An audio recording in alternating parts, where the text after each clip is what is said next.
con un par de camisas, un sombrero. Su vocación de aventurero, 6 consejos, 7 fotos, 1000 recuerdos. Empacó sus ganas de quedarse, ¿Sí? su condición de Escucho. transformarse en Estaba el hombre esperando la que música, soy. pero la música era Y lo ha suficiente. logrado. Bueno, Dijo adiós con una mueca disfrazada de sonrisa y le suplicó a su Dios crucificado en la repisa el resguardo de lo suyo. estamos en el Alfeite, como todos los martes, a las 19 horas. Rufino, que tiene toda la parte de delante. ¿Qué tal, amigos? ¿Cómo están? Y hoy nos va a contar unas cosas medias raras, diferentes, pero bueno, vamos a poder escucharlos un poquito más. Vamos a empezar hablando un poquito del Día de las Madres, porque yo creo que la semana pasada hablamos un poquito nada más de las cosas que pasaban para que el Día de la Madre sea tercer domingo para nosotros, y en otros países es en otras épocas, pero no llegamos a dar como esto, y entonces el Día de la Madre es en Paraguay, acá es el tercer domingo de octubre, considerando que hasta mediados de mes los empleados cobran sus sueldos, y lo que estábamos recordando era que Julia Ward Howe falleció un 17 de octubre de 1910. Ella escribió la letra de la canción The Little Hand of the Republic, La letra conoció a autores como Honoré de Balzac, como Charles Dickens, como Charles Sumner, Margaret Fuller. Su marido fue 20 años mayor que ella, era médico y era promotor de reformas en cárceles. Le querían dar derecho a la educación, quería darles educación a los sordociegos. Fue conocido por el éxito con Laura Brigman, la primer niña sordociega que aprendió a hablar en inglés. Esta mujer, Julia Ward Howe, fue madre de 5 hijos, se separó de su marido a los 7 años, pero volvió a su hogar porque admiraba a su marido y porque él la iba a alejar de sus hijos. Durante su alejamiento, logró estudiar filosofía, idiomas y escribió sus poemas, Flores de Pasión, en forma anónima, ya que no se aceptaba que las mujeres se dedicaran a las artes, pero se conoció a la autora y a su marido, y este se sintió mal. Terminaron arreglando sus cosas y en noviembre de 1861 Abraham Lincoln los invita a la Casa Blanca en Washington.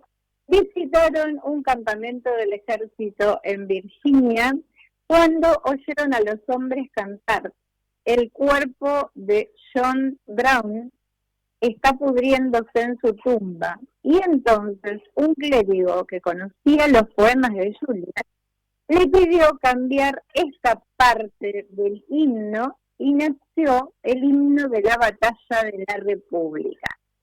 Cuando ella enviudó en 1876, escribió en su diario esto: inicio hoy mi nueva vida. Escribió la biografía de Margaret Fuller, fundó clubes de mujeres, participó en la Feria Mundial presidiendo una sesión donde presentó un informe sobre moral y reforma social. Publicó que cualquier religión que sacrifica a las mujeres a la brutalidad de los hombres no es una religión. Y les reclamó el Día de las Madres. Levántense, mujeres de hoy, levántense todas las que tienen corazones, sin importar que su bautismo haya sido de agua o de lágrimas. Digan con firmeza, no permitiremos que los asuntos sean decididos por agencias irrelevantes. Nuestros maridos no regresarán a nosotras en busca de caricias y aplausos, apestando a matanzas. No se llevarán a nuestros hijos para que desaprendan todo lo que hemos podido enseñarles acerca de la caridad, la compasión y la paciencia. Nosotras, mujeres de un país, tendremos demasiada compasión hacia aquellos de otros países para permitir que nuestros hijos sean entrenados para herir a los suyos. Desde el seno de una tierra devastada, una voz se alza con la nuestra y dice, desarma. La espada del asesinato no es la balanza de la justicia. La sangre no limpia el deshonor, ni la violencia es señal de posesión. Un nombre de la maternidad, en nombre de la maternidad, M de la humanidad, les pido que sea designado un Congreso General de Mujeres que lleve sin importar nacionalidad, que se lleve a cabo en algún lugar que sea conveniente a la brevedad para promover la alianza de distintas nacionalidades, el arreglo amistoso de cuestiones internacionales. En 1870, antes de enviudar, escribió esta proclama. Después enviudó e inició y escribió en su diario lo que dije al principio. Hoy inicio mi nueva vida. O sea, se liberó, exactamente. Pero primero puso todo esto que dije recién, levántense mujeres de hoy, levántense todas las que tienen corazones. O sea, esto lo dijo con su marido vivo. Detrás de esto, en su diario, puso lo otro cuando enviudó. Habrá sido una de las primeras feministas. Seguramente, sí, obviamente. Bueno, por eso dije que cuando se alejó de su marido, estudió filosofía, idiomas, escribió sus poemas Flores de Pasión, libro que firmó sin poner su nombre, o sea, lo firmó anónimamente, con un apodo, supongo, que habrá usado, porque en esa época no se aceptaba que las mujeres se dedicaran a las artes y mucho menos a escribir libros. Y su marido, que si bien proclamaba que tenía que dar educación en las cárceles y que tenían que educar a los chicos sordos ciegos y cosas por el estilo, bueno, él tampoco aceptaba demasiado la independencia femenina. Así que, bueno, un poquito en honor, o sea, un poquito a base de lo que ella pidió, se crea también el Día de la Madre. Anne Service nació un 30 de septiembre en 1832, promovió cuestiones de salud y de seguridad social para mujeres trabajadoras. En la Guerra de Secesión organizó grupos de mujeres que atendieron heridos en ambas trincheras, o sea, atendía tanto a los de un partido, a los de un grupo como a los del otro grupo, los curaba también a unos como a los otros. El 16 de octubre de 1846 es un día histórico para la medicina y para la humanidad toda, porque William Morton utilizó la anestesia inhalatoria, cambiando así las intervenciones quirúrgicas. El anestesiólogo es un médico clínico con especialización en contener al paciente, explicar qué procedimiento se va a utilizar, debe cuidar durante la intervención la respiración del paciente, la presión cardíaca y todos los parámetros renales. Debe estar cerca cuando el paciente se despierta para ver y constatar su óptimo estado en caso que deba salir de la sala y volver a su hogar si es una operación ambulatoria. Thomas Morton realizó la primera demostración pública de anestesia con éter para la reducción del dolor. William Thomas Green Morton era dentista y su paciente, Ivan H. Frost, al que debía quitarle una muela, tenía tanto temor que le pidió que lo hipnotizara. Entonces, en este momento fue que Tomás decide probar dándole a aspirar éter. Fue tal el éxito que trascendió los límites de Boston. Entonces, colaborando con el hospital de Massachusetts, le aplicó el 16 de octubre de 1846 éter sulfúrico a Gilbert Abbott, un chico de 17 años, para la extirpación de un tumor cervical. Este despertó diciendo que no recordaba haber sentido ningún dolor. Antes se usaban hierbas, opio y la técnica de inducción al desmayo, así como bebidas alcohólicas para que la gente no sufriera con las intervenciones quirúrgicas.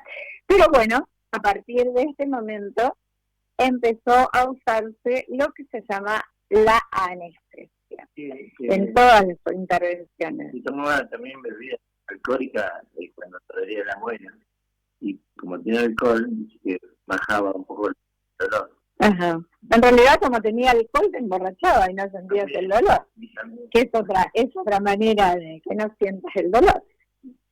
La FAO, Food and Agriculture Organization, es una organización mundial para la alimentación y la agricultura. Se creó el día 16 de octubre de 1945 y en su sesión número 20, en octubre de 1979, se propone anunciar este día para recordar los problemas del hambre en los países subdesarrollados.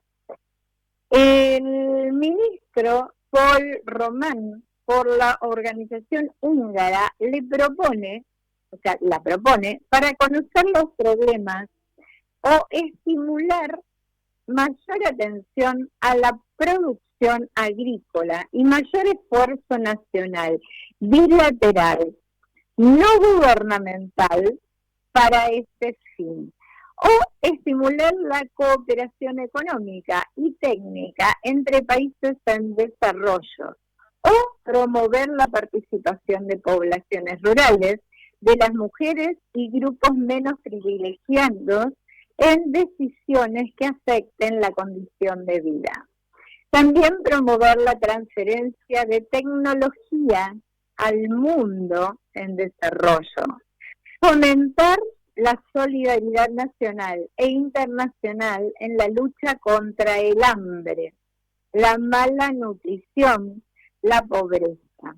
Atención a los éxitos obtenidos por el desarrollo alimentario y agrícola, y cultivar, nutrir, preservar juntos es el lema de la FAO, Food and Agriculture Organization, la Organización Mundial para la Alimentación y la Agricultura, que se creó el 16 de octubre de 1945.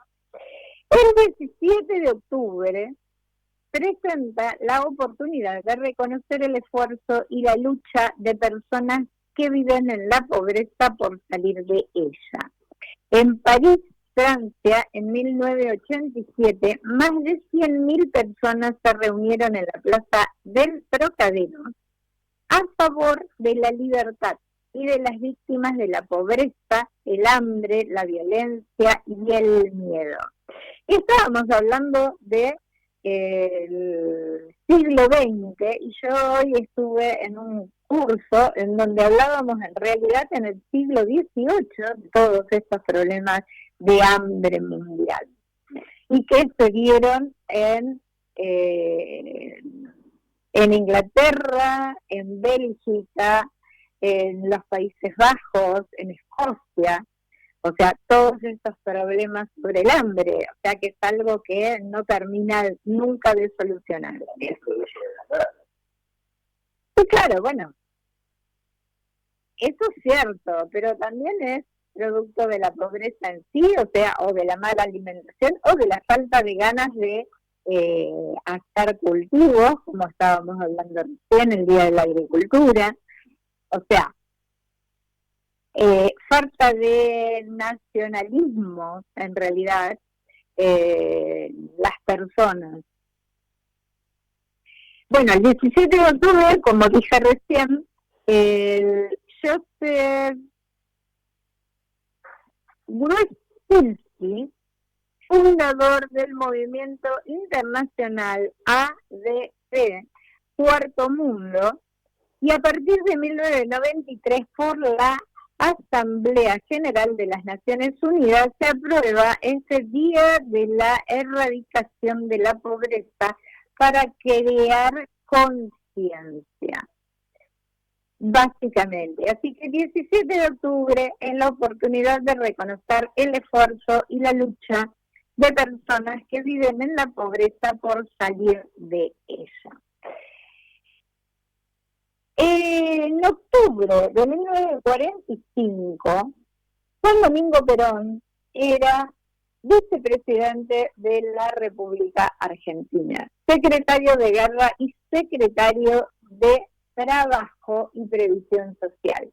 Era el hombre más poderoso del gobierno que derrocó a Ramón Antonio Castillo, encabezado por Arturo Rawson, Pedro Pablo Ramírez y Edelmiro Farrell. Su crecimiento y el poder que tenía hizo que la cúpula militar le pidiera la renuncia a todos los cargos. Entonces, al día siguiente, dio un discurso desde el balcón de la Secretaría de Trabajo, dando una lista de reivindicaciones laborales que él deseaba impulsar. Esto generó que el gobierno militar decidiera detenerlo y procesarlo.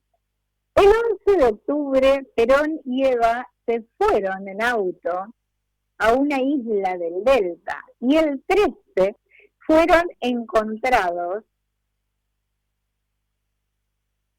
Él fue llevado a la isla Martín García. Entonces, toda la dirigencia sindical, movilizada obviamente por Eva, inició un paro de actividades pidiendo la libertad de Juan. Y al no poder contener a la gente por la cantidad que había, el gobierno informa que él estaba en el Hospital Militar de Palermo por un chequeo médico, llevándolo el 17 de octubre hasta Casa de Gobierno. Fue tan contundente la huelga que el gobierno cedió y llevó a Perón al balcón de la Casa Rosada a las 23:10 y él inició su discurso con promesas de mejoras y cerró pidiendo paz, que los trabajadores allí presentes volvieran a sus casas tranquilos. Esto es pueblo, este es el pueblo sufriente que representa el dolor de la tierra madre, que hemos de reivindicar. Es el pueblo de la patria, es el pueblo que en esta histórica plaza pidió frente al Congreso que se respetara su voluntad y su derecho. Es el pueblo que ha de ser inmortal, porque no habrá persidia ni maldad humana que pueda estremecer a este pueblo grandioso en sentimientos y en números. Esto fue parte del discurso que Juan Domingo Perón dio en la Casa Rosada el 17 de octubre. Fue el día que estuvieron descartados en una casa, en una fuente de agua. ¿Qué pasa? Obreros que estaban descalzos en la fuente de agua. Claro, porque hacía calor, aparte, y habían estado prácticamente toda la semana. Así que, sí, claro, estaban descalzos porque estaban muertos de calor y muy cansados seguramente de estar ahí dando vueltas y esperando que se cumplieran sus deseos. El 15 de octubre nació el filósofo, en 1844, el filósofo Friedrich Nietzsche, en Rocken, Alemania, considerado uno de los más importantes de la filosofía occidental. Fue poeta y músico, compositor, pedagogo, crítico musical, catedrático en la Universidad de Basilea. Escribió sobre arte, historia, religión, ciencia, el nacimiento de la tragedia. Su nombre proviene del rey de Prusia, Federico Guillermo IV, que nació el mismo día que él, 49 años antes, y que asumió el trono en 1840. Era alegre y liberal. Su padre fue un pastor luterano, Karl Ludwig y Franziska Euler. El primer acontecimiento que me conmocionó cuando aún estaba formándose mi conciencia fue la enfermedad de mi padre. Era un reblandecimiento cerebral, la intensidad de los dolores que sufría, la ceguera que le sobrevino, su figura macilenta, las lágrimas de mi madre, el aire preocupado del médico, los incautos comentarios de los lugareños. La desgracia vino, mi padre murió. Yo aún no había cumplido 4 años. Algunos meses después perdí a mi hermano, un niño vivaz e inteligente, que presa de un ataque de convulsiones murió en pocos instantes. Vivieron con su abuela materna y 2 hermanas del padre, y a los 12 años escribió su primer tratado filosófico sobre el origen del mal. Demostrando talento en la música y en el lenguaje, comenzó a escribir poemas y componer. A los 20 años comenzó a estudiar teología y filología clásica en la Universidad de Bonn. A los 6 meses dejó la teología y pasó a la Universidad de Leipzig. Estudió textos escritos, filología. Al año, con unos amigos, fueron a Colonia, donde visitaron un prostíbulo en que se cree contrajo sífilis cuando tenía 23 años. Se enlistó de voluntario para el servicio militar en artillería, pero por un accidente lo enviaron antes del año a su ciudad y allí conoció a Richard Wagner. Comenzó a dar clase en la Universidad de Basilea sin licenciarse aún, La métrica poética dependía de la duración de las sílabas, difería de la moderna que daba importancia a la acentuación. Entonces, en 1869, la Universidad de Leipzig le concede el doctorado. Nietzsche renuncia a la nacionalidad alemana y al año le dan un permiso para servir en Prusia como sanitario en la guerra franco-prusiana. Allí fue testigo de los efectos traumáticos de la batalla. Contrajo difteria y disentería. Volvió a Bosnia, dio un discurso sobre la personalidad de Homero. Este año regala a Cosima Wagner, la hija del músico, en su cumpleaños la primera versión del Origen de la Tragedia, manuscrito 2 años después publicará El Nacimiento de la Tragedia en el espíritu de la música. Entre 1873 y 1876, 4 ensayos de David Strauss, el confesor y el escritor, sobre la utilidad y el perjuicio de la historia para la vida. Schopenhauer como educador y Richard Wagner en Byron entra en consideraciones intempestivas. La humana, demasiada humano, distanció a Wagner en este momento, o sea, se distancia de Wagner en este momento por esta publicación, Humano, demasiado humano, y en 1879 publica Opiniones y máximas mezcladas. En 1881, Aurora, Reflexiones sobre los prejuicios morales, y en 1882, La Gacha Ciencia. Conoce ahí a Salomé, con quien pasaría el verano junto a su hermana Elizabeth, pero también a Paul Ruiz, que estaba enamorado de esta.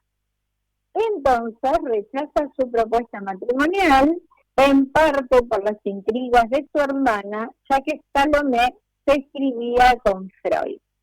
Aparecieron nuevos síntomas de su enfermedad, de sus enfermedades en realidad, porque ya fueron varias. Se aísla y comienza a tener ideas de un suicidio. Se va a Rapollo, donde escribe la primera parte de Así habló Zaratustra, y se obstinó en Las 7 soledades. Sus libros eran tan buenos como poco vendidos en esta época, porque ahora se sigue hablando de Así habló Zaratustra. Un libro para todos y para nadie, así es como él le llamó. En 1885 edita 40 copias de la cuarta parte de Así habló Zaratustra, que habla del dios Zoroastro. En 1866 fue Más allá del bien y del mal. Prepara tus cosas que ahora pido música y vas a hablar vos. 1866 fue Más allá del bien y del mal. La sífilis era como el SIDA en esa época y sus desenlaces eran trágicos. Cuando leemos Ecce Homo o El Anticristo, debemos pensar esto. De octubre a noviembre de 1868 trabaja en Ecce Homo, cómo se llega a ser lo que se es, que verá la luz en 1908 post-mortem. El 3 de enero de 1889 sufre un colapso mental, es arrestado en Turín, cuando al ver que un cochero castigaba a su caballo, lo rodeó por el cuello para protegerlo y cayó al suelo desvanecido. Envió cartas como una en que decía que el año anterior había sido crucificado por doctores alemanes, antisemitas. Entonces lo van a buscar para internarlo en un psiquiátrico en Basilea, considerándolo loco. Su madre lo retiró y lo cambió para llevarlo a su casa en 1890. El ocaso de los ídolos, o cómo se filosofa a martillazos, fueron libros de él reeditados en sus últimos años. Sí, se lo exponía. Sí, bueno, así estaba. Fueron reeditados por Overbeck y Gass, que en febrero ordenan 50 copias de Nietzsche contra Wagner, pero él edita 100 en secreto. Era C.G. Naumann y se publica el último trabajo de este homo y el anticristo, aparte de estos trabajos de ese libro de El ocaso de los ídolos o cómo se filosofa a martillazos. Es un libro que se está leyendo también en esta época. Entonces el editor hace ese homo y el anticristo. En 1893 su hermana Elizabeth vuelve de Paraguay y ella toma el control de la obra de Nietzsche, y luego de la muerte de su madre en 1897 será ella, su hermana Elizabeth, quien lo cuidará hasta el 25 de agosto del 1900, en que muere por una neumonía Friedrich Nietzsche, o Federico Nietzsche. Bueno, acá está toda la historia de Nietzsche. No lo había pensado pasar, juro que no, había preparado otra cosa, de música también, así que, bueno, tómenlo como algo que se me ocurrió muy a último momento. Un autor importante, ¿no? Claro, un autor importante de la historia, muy, muy importante. Habíamos hablado de Así habló Zaratustra hace unos cuantos programas atrás, en los que yo había ido a ver al negro... No. Al negro Berliner, en el teatro, ¿cómo se llama? El que está en Corrientes y Libertad, y yo hablé justamente de Así habló Zaratustra. Bueno, vamos a escuchar entonces hablar a... Primero pasando la música que te puse, es una música de...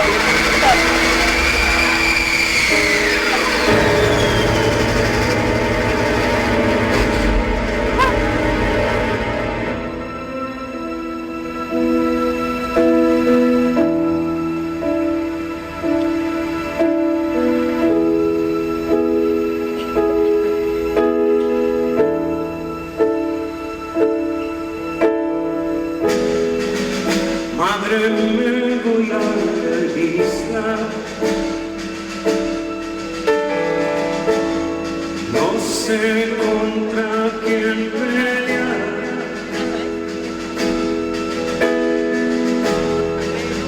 tal vez lucho Bueno, esta canción Alejandro Lerner la escribió para el 2 de abril, el Día de Malvinas, que habla justamente sobre ya se fueron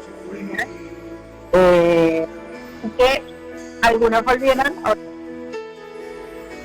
así que nada, yo estaba escuchando un poco un programa que hice 2020 que me apareció justamente, y toda la canción Lerner fue para el 2 de abril del 2020, que graba el día de la batalla de Malvinas. Y bueno, se me ocurrió ponerlo antes de entender. Ya sé que estamos como en el fin de la guerra, pero bueno, y esperemos que termine, no a la semana pasada que tan veremos. Así que todavía no terminó, dice que sí, pero por eso te estoy diciendo, todavía no ha terminado. Bueno, vamos a escucharlo, sino sus temas. Bueno, ¿qué tal, amigos? En esta ocasión voy a hablar de un arte distinto, ¿no? El arte feo, ¿sí? Como por ahora lo dice.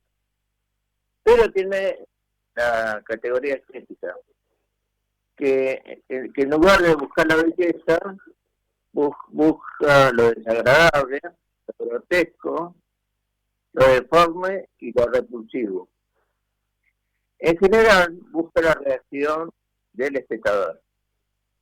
Los artistas buscan la fealdad para explorar la naturaleza y satirizar a la sociedad.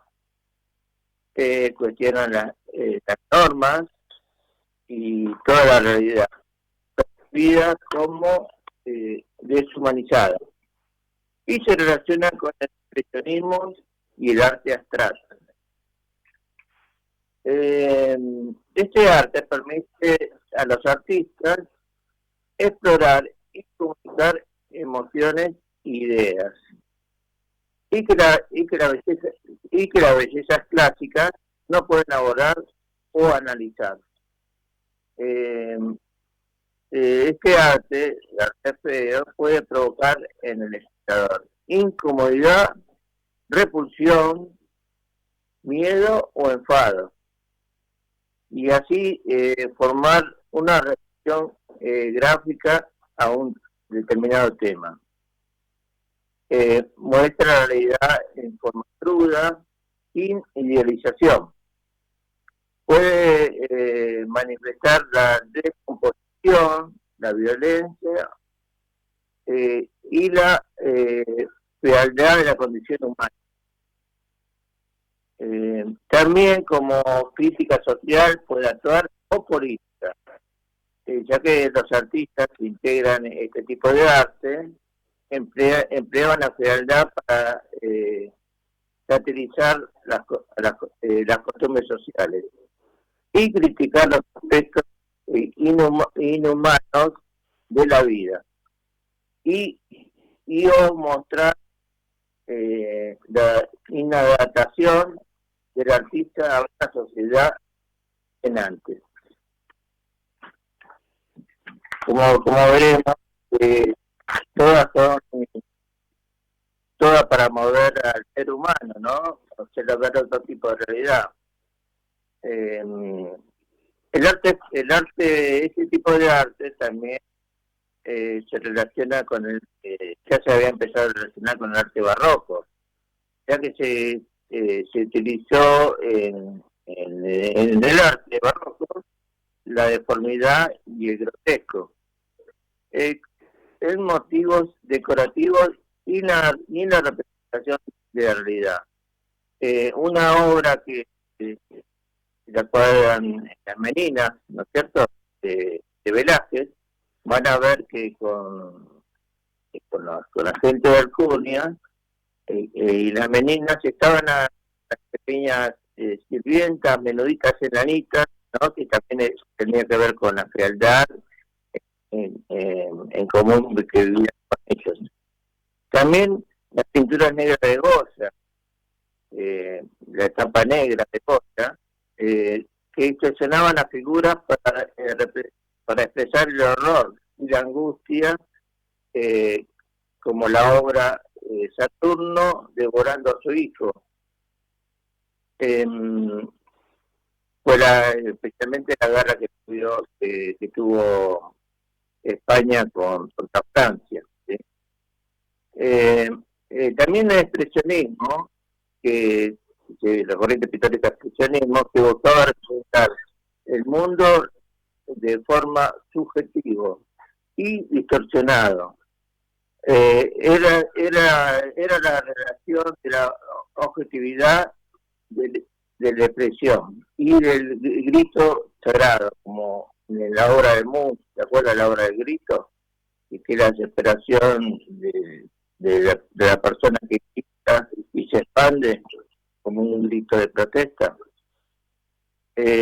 También está el arte feísta, que es tendencia que valora lo feo y se recrea en objetos, lugares o situaciones repugnantes. También en el arte brut, con uno de sus frentes, que han dibujado un pintor que decía que los artistas representaban esto, los que no tenían formación académica. En general, tenía una estética alejada a lo convencional, o sea, a lo bestia. ¿Se acuerdan? Para los artistas Rufio, no tuvo escuela y, sin embargo, las obras gustaban mucho. Inclusive le ha gustado a Picasso. Otras obras... Inclusive le gustaba a Picasso, le gustaba cosas. No, pero te quiero decir que hay veces, cuando no tenían escuela, se lo dejaba de lado. Y a Picasso le gustó, como también te acordás que te decía que le gustaba Modigliani, tiene sus gustos especiales, Picasso. Tenía un gusto especial. Sí, veía otro tipo de cosas en las obras. Y bueno, debía estar más difícil. Sí, aparte de Picasso, también se incluye el arte feo, porque hay obras de Picasso que... En el arte feo. Sí, ¿Qué manera fea de hablar del arte feo? ¿Viste? Picasso hacía obras, hacía deformaciones que muchas veces los personajes no eran bellos. Claro. Otros grandes artistas fue Van Gogh, que también en alguna obra se veía feo, como es la obra de 1888, Madame Bouline y su bebé, que era un retrato maternal. Se puede adaptar como una obra catafónica o arremolinada. También otro retrato que se considera feo es de Harrenstein, de 1906, que es una obra de Matisse. Es una anima cubista o máscara inquietante, se diría esta obra. Otro, Filet a la Coverly de Feuillée, de 1905, esta obra es de Picasso. Que era una niña adorable o una muñeca espeluzante, por la característica de cómo la hizo, ¿no? También otra obra, en este caso de Manch, es El perro enojado, de 1938. Era un perro que era mala, enojada. Caracterizaba a una calidad con un aullido existencial. Otra, El tío Paquete, de Goya, en 1819, que es un grotesco comentario social. La Fermín de el pintor Todas esas son surrealista, de 1928, que es un gentil surrealista o contradicción quieta. Otro pintor que se considera fea, fea, dentro de lo que se ¿no? Ahí hizo un autorretrato y se puso muy feo. Se ve que no le gustó, le salió mal. Como esta obra se demuestra por la misma artista como fallada. También algunas obras de Dalí tienen este tipo de características. También la duquesa fea de 1913 de Tintín. Así que también otro tipo de obra que es pianista de Prokofiev. Así que, bueno, están esas obras, muchos artistas han pasado a ello. También puede ser que solamente se vio en escultura, algunas partes de Miguel Ángel, ¿no? Que alguna obra por ahí desproporcionada también Claro, pero qué manera de escribirla como pinturas feas, sí. o arte feo. Hay artistas que lo hacían a propósito. Imagino que sí. Otros porque le salían por ahí alguna cosa que después se consideraba fea, ¿no es cierto? A lo mejor era como una disculpa.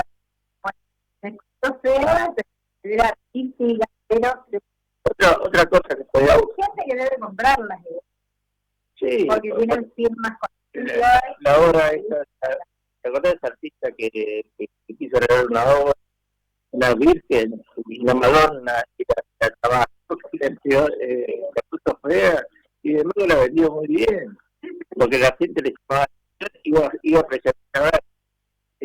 Otra que se asemeja un poquito a este tipo de obra, el arte kitsch. El arte kitsch es un arte aburrido, monótono, que fue un momento de arte pop, ¿no? En Estados Unidos, que es un arte que se hacía en serie, es decir, se hacía en cantidad, ¿no?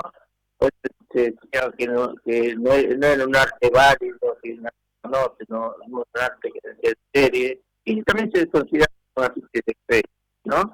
Como vean, el tema de arte pasa por distintas etapas, distintos gustos, y distintos artistas, pero tengo que tener en cuenta que existen. Así que bueno, cuando vean una obra que nos llama la atención, que nos produce la función, por ahí es un arte feo, ¿sí? Así que bueno, gracias, amigos. Poneme música, chica.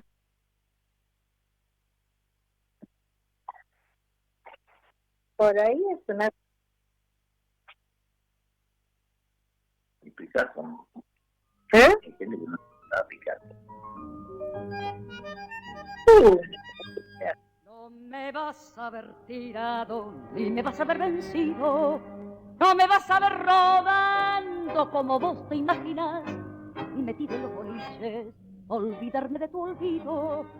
Si has pensado en todo eso, no lo vas a ver jamás. Cuanto tenga que nombrarte, voy a hacerlo sin testigos, por si acaso en una de esas se me escapa un lagrimón. Y si tomo alguna copa, no va a ser con los amigos. Uno nunca está seguro si le falla el corazón. No voy a andar dando pena, desesperado y vencido. Después de haberte perdido, nunca sabrás si tu olvido dejó ternura o rencor. Si todos dicen que miento, porque abrazado al ayer, te quiero mucho y te siento. Si mi vida es un tormento, jamás lo vas a saber. No te voy a dar el gusto que te digan algún día que me vieron solo y triste, que me muero por tu amor, que te extraño como nunca, que te quiero todavía. No te voy a dar el gusto que te cuenten mi dolor. Yo sabré morder mis penas y callar mis pensamientos.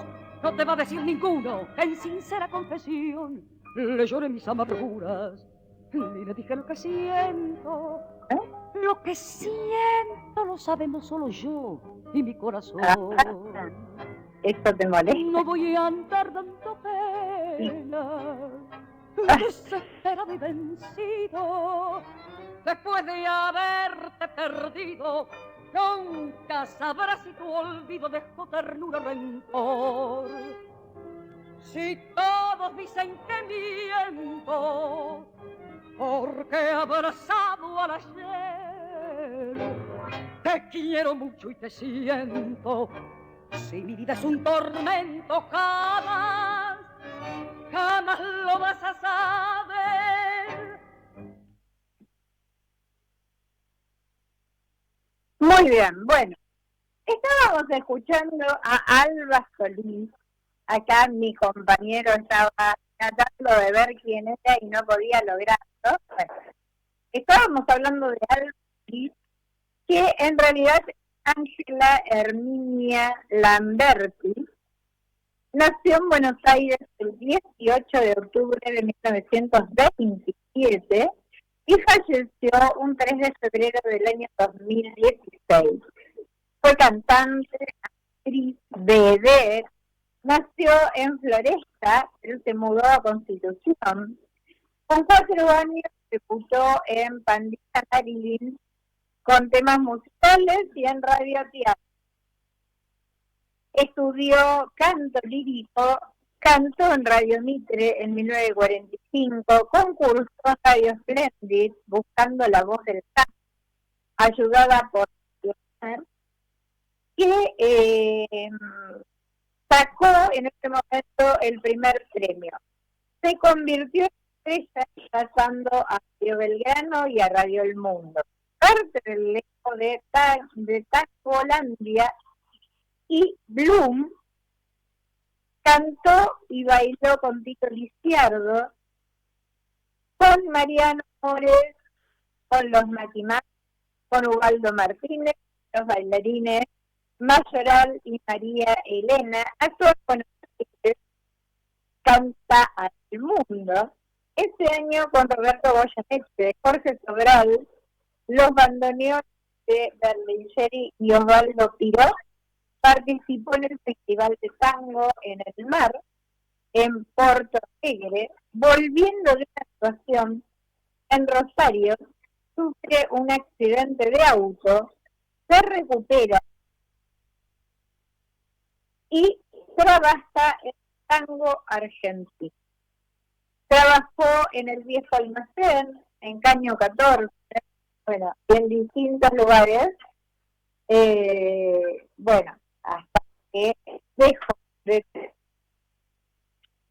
un poquitito de la historia de Alba Solís, que nació un 18 de octubre. De una persona que no hablamos la semana pasada y que tiene mucho que ver con lo que va a pasar este fin de semana es de Alicia Moreau Justo, que nació en Londres, Reino Unido e Irlanda. Nació el 11 de octubre de 1885, iba a morir en Buenos Aires en 1986, casi 100 años. O no, 101 años. 101 años. Médica, política argentina, feminista y socialista. Con 17 años, junto a otras compañeras, fundó el Centro Socialista Feminista y la Unión Gremial Femenina. Organizó conferencias en la Sociedad Luz. Fundó junto a su padre el Ateneo Popular. Fue secretaria de la redacción del periódico Humanidad Nueva. En 1914 se recibió de médica. Unos años después adhirió al Partido Socialista, casándose luego con el político Juan de Justo. Por eso se llama Alicia Moreau Justo. Con quien tuvo 3. Para 1918 había fundado la Unión Feminista Nacional. En 1928 muere su esposo y ella se dedica con énfasis al derecho femenino y al sufragio, los derechos de las asalariadas, la salud y la educación pública.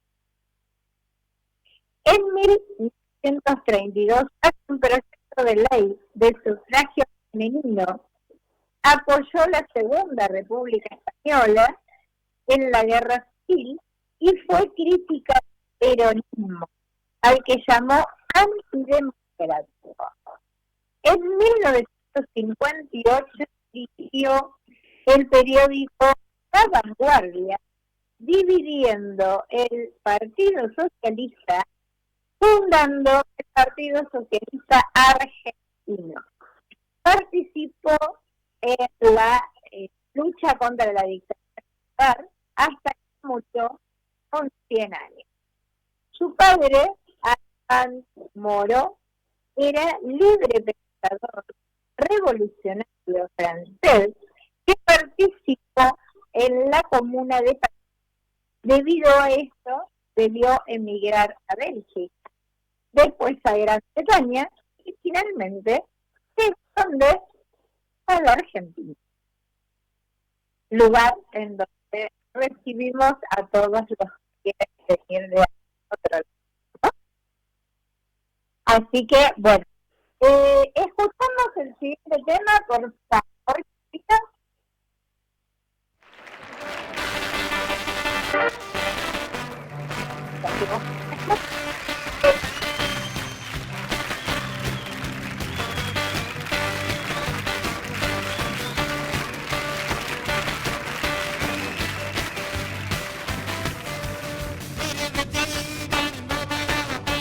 Working on the railroad with a steel driving hammer. Got to get some money, buy some brand new shoes. Try to find somebody to take away my blues. She don't love me, hear 'em singing in the sun. Pain ain't coming when my work is all done.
Bueno, estábamos escuchando a Chuck Berry, que fue Charles Edward Anderson Berry. Nació en San Luis, Missouri, el 18 de octubre de 1926. Iba a morir el 18 de marzo del 2017.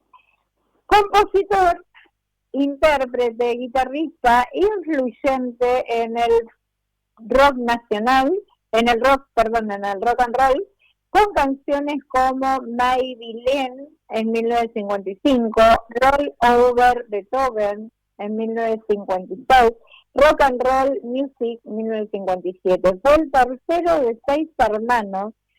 Hizo la escuela secundaria en la misma escuela que Tina Turner. Comenzó tocando con una guitarra de 4 cuerdas que le prestaron bajo el género boogie woogie, blues y swing.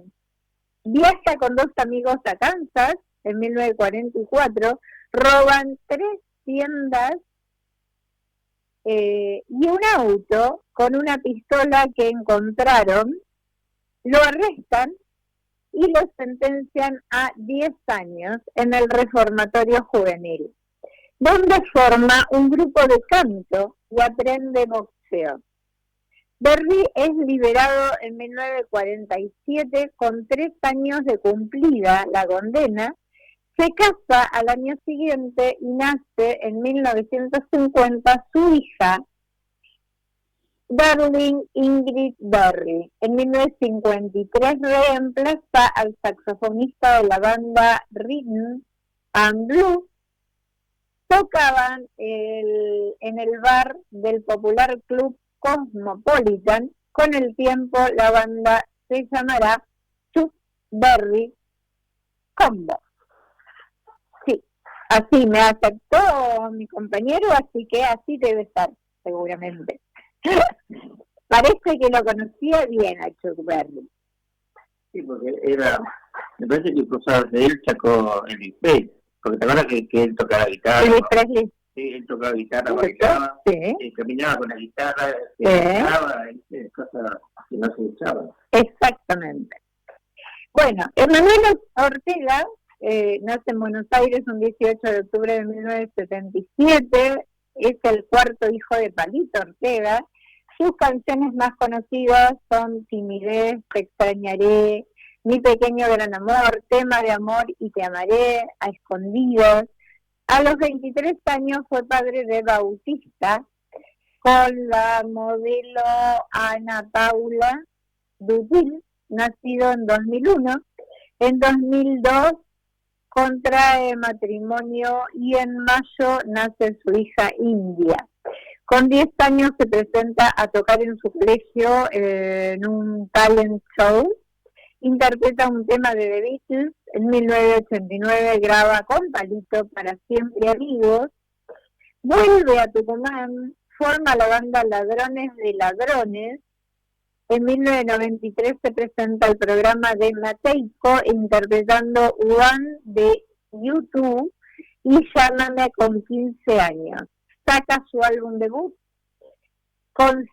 Conociéndonos, y obtiene el disco de oro y platino. En 1995 va a venir Soñé también con Palito, su padre, por supuesto. Bueno, y al último que puse en música es a Antonio Tarragorros, de quien estaba buscando justamente más historia. Antonio Tarragorros nació en Curuzú, Cuatiá, un 18 de octubre de 1947, intérprete folclórico litoraleño y de chamamé. Fue el que escribió María Va, y aparte la interpreta, Canción para Carito, Jineteando la vida. Estaba preocupado por el medio ambiente, así que escribió El río herido. Tiene 2 hijas, Laura por Irupe Ross. Su música tiene rasgos de rock, de jazz y de otros ritmos que mezclan, obviamente, el folclore a otros ritmos también. Así que vamos a escuchar a Antonio Tarragorros antes de que termine el programa. Y les voy a contar, vale, ponelo. En la ciudad, con tu mirada, recordando el litoral, su suerte quiso estar partida, mitad verdad, mitad mentira, como esperanza de los pobres prometida, andando solo bajo la llovizna gris, fingiendo duro que tu vida fue de aquí, porque cambiaste un mar de gente por donde gobierna la flor. Mira que el río nunca regaló el color. Ahí te cantamos, León. Carito, suelte tu pena. Que levante la mano que está cantando. Cielo. Ahí está León, mira.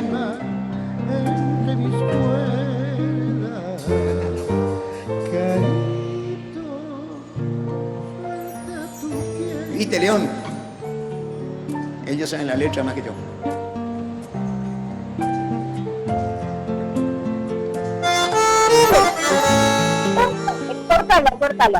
Córtala porque es un festival en el cual varias personas están hablando con Antonio Tarragorros, así que bueno, van a aparecer muchas interposiciones de voces, así que mejor lo dejamos ahí. José Andrés Pacheco de Melo nace en Salta el 17 de octubre de 1779, va a morir en Mendoza en 1826, sacerdote católico, diputado por Chichas, actual Bolivia, para el Congreso de Tucumán de 1816, que declaró la independencia el 9 de julio. Fue compañero de Martín Miguel de Güemes y asistió en 1810 a las tropas de la Revolución en el Alto Perú. Viene a Buenos Aires en 1818, es ministro de Gobierno en la provincia de Mendoza, pacificador en Córdoba en 1821 y San Juan en 1825, y se retira justamente este año de la vida pública. Así que, bueno, creo que no te puse más música, si no me equivoco, así que no hay más, nada.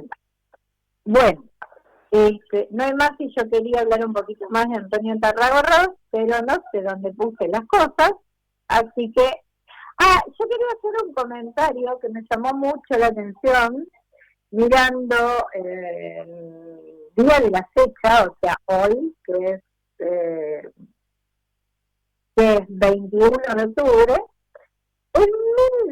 en el año 1032, en Roma, el joven Teofilato, que nació en el año 1008, contra el papado y es nombrado papa, adoptando el nombre de Benedicto IX.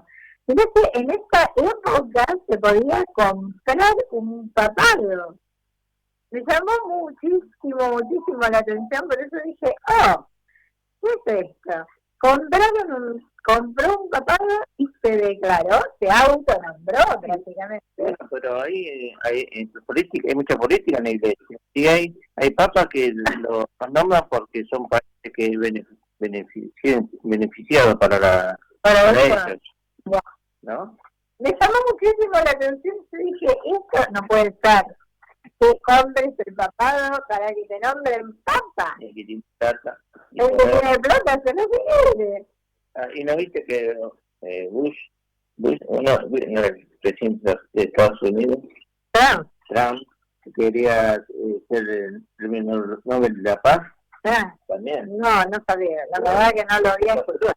Porque no nombraron. ¿En serio? Bueno, me llamó muchísimo la atención, dije, no puede ser, esto lo tengo que decir porque si no. Bueno, así que quería ser premio Nobel de la Paz y lo quería comprar. Claro, porque de alguna manera. ¿Viste por la intervención que hizo con Ucrania y Rusia? Sí, por eso quería que lo nombren. Claro. Por eso la hizo entonces. Y nombraron una mujer venezolana para él. ¿A quién nombraron? No sé. Ella que hizo política que estaba con el futuro presidente, que fue el de las elecciones. Ajá. La mujer que tuvo todo esto, la vicepresidenta joven. Pero no, la verdad que no tenía ni idea de eso. Bueno, antes de seguir adelante, que hay un montón de cosas que puedo decir, hay un montón de personas a las que hay que dedicarles el día y la fecha, le voy a hacer algunas publicidades, porque si no me van a sacar corriendo, y les quería contar que, espérense un poquito que yo lo quiero. El 11 de noviembre vuelven a dar la película de Schindler en el Cine Gumont a las 20 horas. 11 de noviembre cae martes, así que seguramente ese día o termino antes o algo voy a hacer, un malabarismo voy a hacer para ir a ver La Santa, porque la volvieron a poner. No sé si fue gracias a mi pedido o no, pero bueno, está ahí puesta. Después voy a dar a distintas funciones que hay en el Cine Gumont porque se me escapó, lo perdí, ahí tengo que volver a buscarlo. Recuerden que este domingo, además de ser las elecciones, en el Teatro Nuevo Gargantúa, a las 19 horas, pueden ir a ver Compton y Son, una obra en donde trabaja Maritea Micone y otro elenco. Está dirigida por Elba de Grossi y está hecha por Elba de Grossi y otra escritora más. Después me voy a fijar exactamente dónde está, no me acuerdo el nombre de las escritoras. Lo cierto es que el 26 de octubre, a pesar de estas elecciones, a las 7 de la tarde van a estar ellos igual.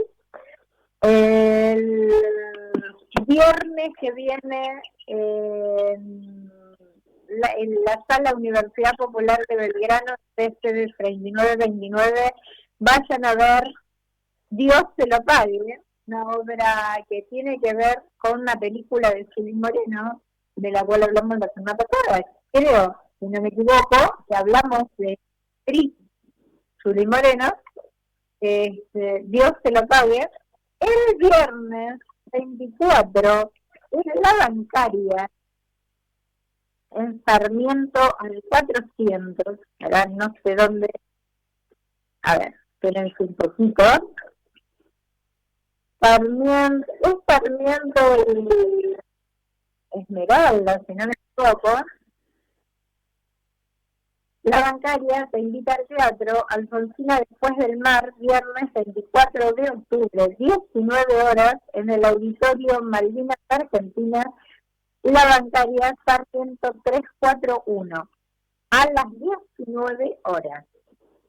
¿Sí? Alfonsina Después del Mar, porque el 25 de octubre se cumple, o sea, el sábado, es la fecha en la que Alfonsina Storni decide suicidarse. El 24 llega a Mar del Plata, escribe las cartas para que no se acuse a nadie de su muerte, se hospeda en el hotel donde siempre se hospedaba y escribe una carta para la policía de la ciudad de Mar del Plata, para el juez de la Nación y para su hijo Alejandro y para el diario La Nación, en donde ella habitualmente escribía poemas.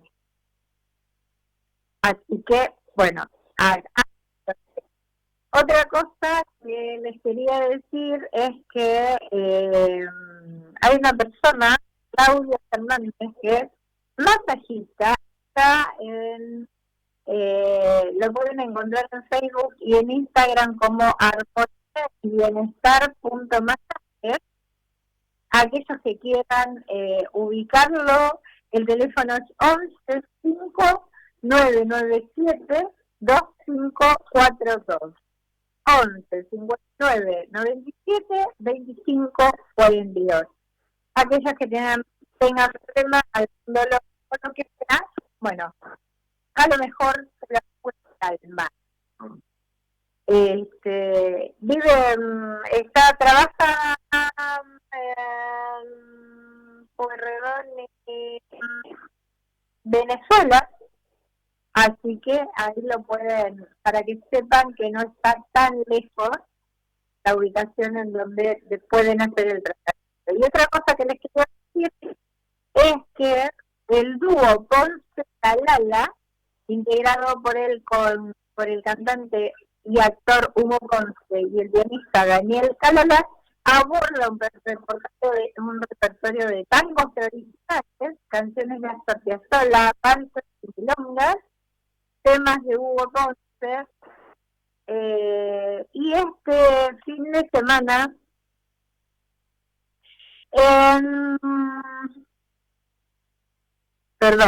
este fin de semana, 25 de octubre, el sábado, a las 21 horas, está en La Pirca, calle 13, número 4887 de Verazategui. La Pirca. Los que viven en Verazategui seguramente van a saber dónde ubicar La Pirca, calle 13, número 4827. 148, 149. Lo que quiere decir eso, el WhatsApp de este grupo es 1130853468. Están en Instagram como _la fiesta. Aquellos que estén por Bellavista y quieran ir a verla, a ver esto y escuchar estos tangazos, bueno, pueden ir y hacerla. No te los puse todavía, pero vamos a comer unos montones de salmonela, de Corrientes 1479, que creo que habrá vendido mucho para el Día de la Madre, y espero que siga vendiendo más este fin de semana también, con mucho gusto para comer sus montoncitos y su chocolate. Son muy ricos, la verdad que sí. Son muy ricos. Vamos a hablar un poquito de... hay muchas cosas que decir, no sé, a quién referirme primero. Lo tenemos a Italo Calvino, que nació en Santiago de Las Vegas, en La Habana, Cuba, el 15 de octubre de 1923, iba a morir en Italia, en Siena, a los 61 años. Después fue periodista y escritor, escribió cuentos y novelas, Nuestros Antepasados, una trilogía que posee Las Cómicas en 1965, Ciudades Invisibles en 1972 y Si una noche de invierno, un viajero. ¿Qué pasa? Si una noche de invierno, un viajero, en 1979, estudió en la Universidad de Turín y de Florencia. Su padre era ingeniero agrónomo y botánico tropical, nacido en San Remo. 47 años antes de su nacimiento, exiliado en México en 1909, donde ocupó el cargo del Ministerio de Agricultura. Era seguidor de Kropotkin, y era socialista, por supuesto. Kropotkin era socialista. En el año 1917, Mario fue a Cuba, estoy hablando de el padre de Italo Calvino. En 1917 Mario fue a Cuba para experimentar después de la Revolución Mexicana. La madre de Calvino también era también era botánica y profesora universitaria originaria de Cerdeña, 11 años menor que su esposo. Eva era pacifista, educada en el deber cívico y en la ciencia, con el nombre de la recordada siempre, la herencia italiana. Eran muy diferentes y a él, de joven, le costó relacionarse con la gente trabajadora, pobre, que cobraba su cheque de pago semanal. Obviamente estamos hablando de Cuba. Sus padres eran libres pensadores y él lo educaron en escuelas privadas. En 1941 se matriculó en la Facultad de Agronomía de la Universidad de Turín. En 1943 es llamado para el servicio militar por la República Social Italiana. Desertó y se unió a la brigada partisana de Garibaldi junto a su hermano. Los alemanes retienen a sus padres en ese momento y entonces él se afiliaría al Partido Comunista, al PC italiano. O sea, una vez que retienen a los padres, él se afilia al PC italiano y Cesare Provese hace que lo contrate una editorial. y entonces comienza a publicar. Hace El Vizconde de Mediados, El Varón Rompante, El Caballero Inexistente. Será una trilogía de I Nostri Antenati, nuestros antepasados.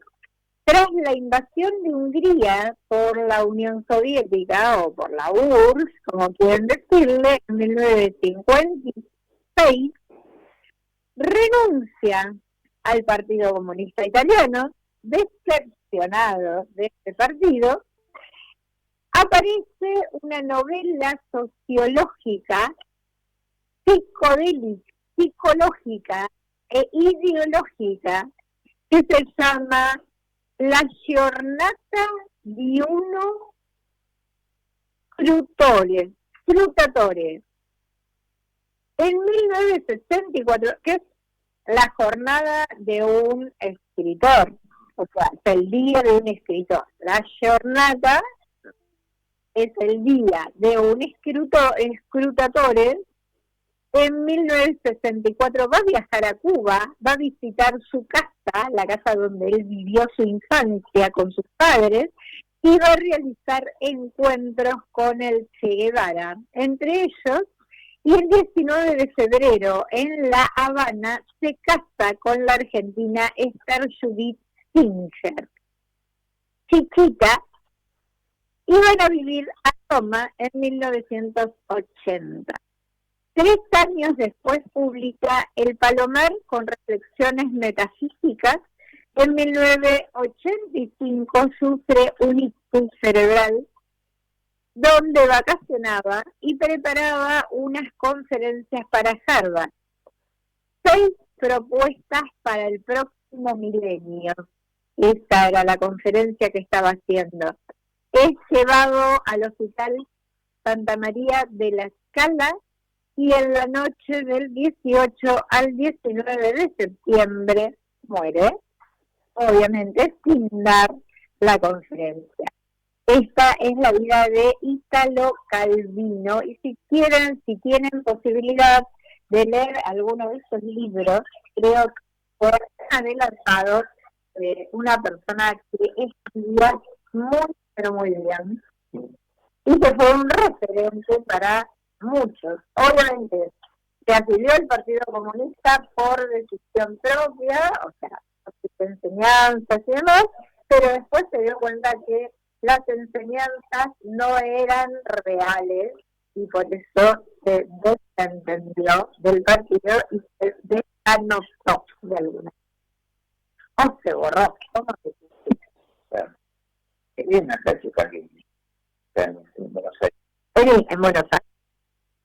¿En serio?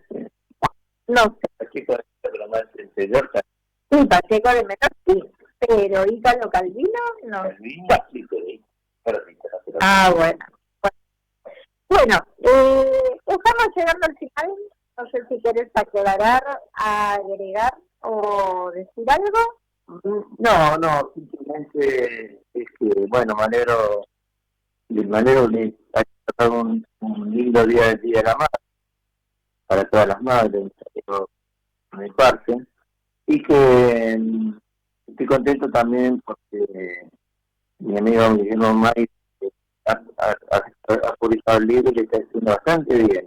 Bueno, tenemos que recordar el nombre del libro. De todo un poco. De todo un poco, que la verdad que he escuchado comentarios que son muy buenos, donde habla de historia, de política, de filosofía, que leyó mucho, que lee mucho, inclusive hemos hablado varias veces de mis libros en su casa. Así que son muy leídas. Bueno, espero que lo puedan conseguir. Hay una librería que va a estar que es en la calle Entre Ríos y Independencia, por Entre Ríos, que también va a estar el libro entre otros lugares, ¿no? Que creo que va a ser un comentario. Vamos a hacer el próximo jueves a Guillermo Meyer. Bueno, sí, va a venir el próximo jueves con otra gente también, supongo que vendrá, Si vamos a hablar de libros, acá falta plata, un libro de Raúl Cristian Aguirre, que se puede conseguir, si yo no me equivoco, lo pueden conseguir en el Centro Cultural de la Constitución. Es un libro de editorial Barnáquele, pero así en el Centro Cultural de la Cooperación fue donde hicieron la presentación del libro, así que hay muchas posibilidades de que esté ahí. Y otro libro, Mientras sea capaz de la música, de Patricia Díaz Yalet, de Ediciones en Danza, que está en el Centro de la Cooperación, Corrientes 1543, para quien quiera leerlo. Primero, Patricia camina con su madre hasta la casa del electrodomésticos, el negocio queda en la esquina de su departamento en la calle Salguero, y su cumpleaños número 15, no abraza el espejo. Patricia y su madre compran un combinado. Ken Brown, el mejor regalo, en uno de los primeros vinilos. Y así va a escuchar y va a cantar por siempre Dream a Little Dream of Me. Sueña un pequeño sueño para mí. Es huraña la vida, se nos restringe el talento, no las ilusiones. Bueno, es parte del libro de Patricia Díaz Yalet, Mientras sea capaz de la música, en donde cuenta un poco de su historia, pero a manera de poesía, musicalmente, si se quiere. Bien, muy buena tapa tiene, igual que la clase recién, y cada hombre con un lote medio del mapa, ¿no? Bueno, el libro de Raúl Cristian Aguirre, Acá falta plata, yo le comenté cuando me mandó la imagen del libro que parecía Milei en un barco tratando de hundirse. Se rió, pero no sé si era la idea de él poner esto, pero bueno. Pero no es como decía el presidente de Estados Unidos que dependía la vida, que estábamos al final, como que pasáramos hambre, ¿viste? No lo escuché. Bueno, a ver, a Trump no suelo escucharlo. Aquí no estamos desesperados, estamos sin comer o pasamos hambre, ¿viste? Y que depende de esta ayuda de Estados Unidos. Por eso le pidieron, pero eso fue porque le pidieron el dinero que le pidieron. Claro, o sea, sí lo escuché a Patricia Bullrich hablando con Mirta Legrand el sábado pasado y habló de la cantidad de dinero que Estados Unidos le iba a ofrecer a la Argentina, no sé si llegó o no llegó, y sí se debe imaginar que pasamos hambre por la cantidad de dinero que pidieron, pero en realidad yo supongo que parte de ese dinero va a financiar la campaña de este domingo, no sé, ¿viste? Espero que no, pero bueno, a ver, muchas posibilidades no tenemos los argentinos. Sí, no, Milei dijo que iba a financiar, iba a hacer mejor estabilidad, iba a contener el dólar, iba a trabajar sobre los plazos fijos y que haya sobre las cuotas. Bueno, ¿viste? Milei. Eso es lo que dijo Milei. O sea que lo escuchaste. Sí. Bueno, está bien. Vamos a ver qué es lo que pasa en estas elecciones. Obviamente están tratando de salir a flote. Por eso yo le dije que el libro Acá falta plata, me lo da la impresión de que estaba, claro, en la tapa aparece un barco con una persona con anteojos. En realidad, si bien Milei no usa anteojos, sí los tiene cuando lee, y con un bote, porque tiene un botecito chiquito, como tratando de manejar el río. Tratando de estabilizarse. Claro, tratando de estabilizarse. Me pareció genial la tapa que tiene. Y el nombre, bueno, Acá falta plata, es un nombre también que lleva a leerse. Pero bueno, Mientras sea capaz de la música, lo mismo, y la tapa de Mientras sea capaz de la música es como Ediciones en Danza, es una bailarina que está sobre una partitura musical bailando. Que por eso eso es lo que está bien. Bueno, nos vamos, porque si no, te van a echar. Te mando un beso, chiquita, te agradezco que estés ahí, espero que tus cosas funcionen también para arriba, como mi ley dice que va a funcionar, así podemos seguir estando con vos en el aire. Y nos vemos el próximo jueves a las 15 horas en Compartiendo Misceláneas con invitados Guillermo Mayer, con Paula Lopitti, con Alberto Rufino, supongo que también va a venir, no sé si va a venir alguien más, a Agustín Bucesi lo invité, pero está en Mar del Plata y llega el mismo viernes que tiene que actuar, así que no va a poder estar, pero bueno, nos vamos a ver con los invitados. Te mando un beso, chiquita, gracias por escucharnos, nos vemos el jueves próximo. Un saludo para todos. Carga el bulto que legal no cargaría ni obligado. El suplicio de un papel lo ha convertido en fugitivo. Y no es de aquí porque su nombre no aparece en los archivos, ni es de allá porque se fue. Si la luna suave se desliza por cualquier cornisa, sin permiso alguno, porque el mojado precisa comprobar con visas que no esté Neptuno.